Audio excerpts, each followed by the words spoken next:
Bienvenue sur MathDrive officiel. Aujourd'hui, je corrige un exo d'études de fonctions exponentielles niveau terminal S. Alors fais un like, lâche un commentaire et abonne-toi pour ne rien rater. La fonction est définie sur R par f de x égale à exponentielle moins x carré. On prend un x appartenant à R, qui est égal à d de f.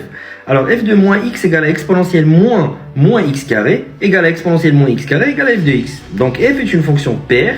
Il faut juste dire que d de f qui est égal à r est symétrique par rapport à 0. Donc la courbe de f est symétrique par rapport à l'axe des ordonnées.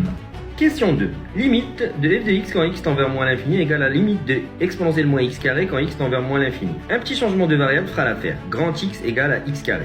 Quand petit x tend vers moins l'infini, équivalent à dire que grand x tend vers plus l'infini. Donc la limite quand x tend vers moins l'infini de exponentielle moins x carré est égale à la limite quand grand x tend vers plus l'infini de exponentielle moins grand x qui est égal à 0. Alors en utilisant la parité de f, on peut, si on veut, sans calcul, déduire que même en plus l'infini, la limite de f de x est pareille, c'est-à-dire 0. Question 3. Déjà, f est dérivable sur r, et c'est très clair, car c'est la composée d'une fonction polynomiale et une fonction exponentielle.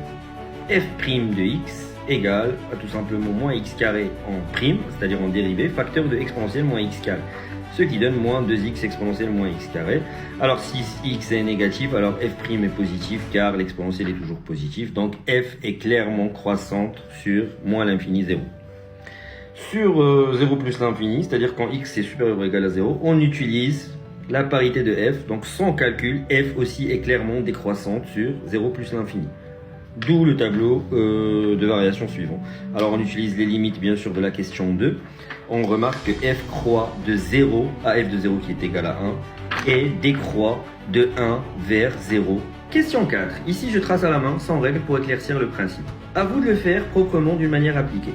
On se limite bien sûr à l'intervalle moins 2, 2. Bien sûr f de moins 2 égale à f de 2 égale à 1 sur exponentielle 4 égale à 0,36. Bien sûr qu'au point 0, f de 0 égale à 1, la tangente est verticale et f est croissante de moins 2, 0 et décroissante de 0, 2. Voilà. Donc c'est très simple et merci.